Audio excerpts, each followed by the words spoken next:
My name's Andrew Ryan. I was the Chief Operating Officer of the International Badminton Federation, and now I'm the Director of the Association of Summer Olympic International Federations based in Lausanne, Switzerland. Okay, Andrew, how many years have you been involved in badminton for? Totally, I've been involved in badminton for about 25 years. And you used to be a coach before you were administrator, right? Yes, I was a coach with, first of all with England, and then with Norway, and then with France. Okay, and who are some of the famous players that you produced during that time? The ones that are still alive, Yeah. Stephen Badley, Peter Knowles, Peter Bush, on the Norwegian side, Hans Speer, Eric Lear. On the French side, Etienne Tourbois, mostly because he's now the Chief Executive of the Rugby World Cup. What about Jim Ronnie Anderson, where you were involved with him at some point, right? Yes, I coached Jim Ronnie Anderson, lived in a small village just outside Kristiansand, where I worked, and someone discovered him and brought him along to the badminton hall when he was about 11 years old, and then I coached him until he was 18 or 19. So out of all these players that you work with, which one gave you the most rewarding experience as a coach? One which who I haven't mentioned and no one would ever have heard of, only because he managed to play for his country. He managed to keep a balance in his life between sport and his education and his social life, and has gone on to do a very good job, and got married and has his own family, and he managed to keep his whole life perfectly balanced, and he's my model player. Okay. Now you mentioned you had Steve Badley. How do you think Steve Badley and his group of guys compare to England nowadays? I think when you compare generations one against the other, it's actually a very difficult thing to do. If you look at one of the IBF council members, Rudy Hartono, I still believe had he been born 20 years later with the talent he had, he would have been good enough to still win all those All Englands. So with Stephen Badley, again, I think you're only as good as you need to be. So he would have still been a very good player. Really? So you actually think Rudy Hartono could win 7 All Englands nowadays, even with the likes of Peter Gadelin, Dan Bouchenlai, etc.? Yes, I do. Had he been born later, he would have been an even better player than he was, just matching the opposition on what he had to do. Okay. Now, from the administrative side, what were your main contributions to badminton during your reign as CEO? Well, my reign as COO was very, very short indeed. It was only actually 2 years. But during that time, there was a great deal of experimentation within the sport. And one of the things that happened, not entirely due to me, but was that it resulted in, I think, IBF opening up and looking at a lot of changes. But probably the biggest contribution of all was setting up a lot of systems which didn't exist before, like a world development system. I was the first ever director of development for the International Federation, and my biggest contribution as COO and marketing director, without any question at all, was bringing the television side of both the marketing of the rights and the production levels up to a standard comparable with international sport.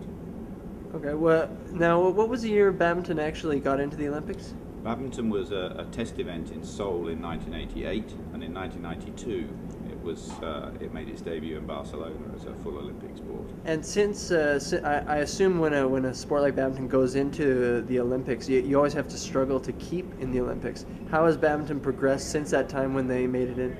Badminton now enjoys a position, you could say, amongst the current 28 Olympic summer sports. Badminton enjoys a sort of middling position there, and that's quite positive, because if we go back as far as Sydney, badminton came out of the Sydney Games coming 26 out of 28 in the television ratings, but by the time we get to Athens it moved up to 12.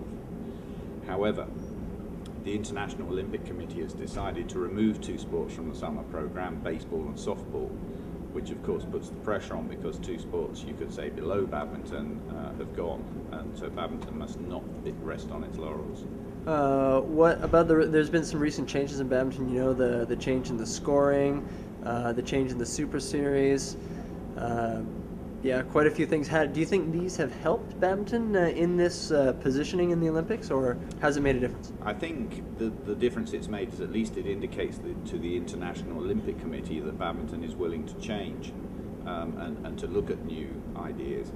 But in reality, a change in the scoring of this kind of nature has little impact on the broadcasters and television, because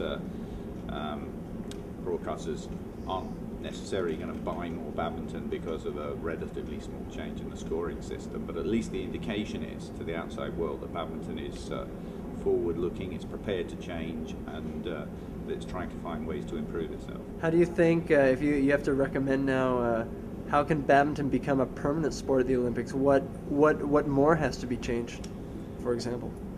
I think badminton, there are a number of groups within the Summer Olympic sports, and of course some of those sports are truly global sports like soccer and athletics and tennis and so on. Then you can move to a second group, which badminton just about fits into, which is significantly different. And it really would be an enormous leap for badminton to move up and be a genuine rival to soccer in the world. But equally so, the third group are sports that struggle perhaps to present themselves well on television. You could include something like archery in that class, and I think what badminton can do is it can continue to make changes, particularly to the way it's marketed worldwide, which will guarantee its position safe on the programme. Okay, the final question is, I heard you singing God Save the Queen while the English just made the final in the doubles. What's your opinion on this miracle run at the Worlds from England? Well, I think that I must say, being out of touch with English badminton, I'm quite surprised. Obviously, being English, I'm pleasantly surprised. I really am genuinely surprised. I would not have expected to see these results coming from England. So do you think now that Anthony Clark is in 2 finals of the Worlds, does that put him in the same league as Simon Archer, who you worked with before, or Nathan Robertson or Nick Ponting or any of these old greats? Well, I think there's no doubt. I mean, if you have a player who, to my knowledge, there's never before been a situation, for example, with a mixed doubles final in the World Championships or Olympic Games with 2 English pairs in such a final. So one thing this is doing is showing that England is still a force in world badminton. But the other thing is, of course, we're seeing that this Anthony Clark is a class player.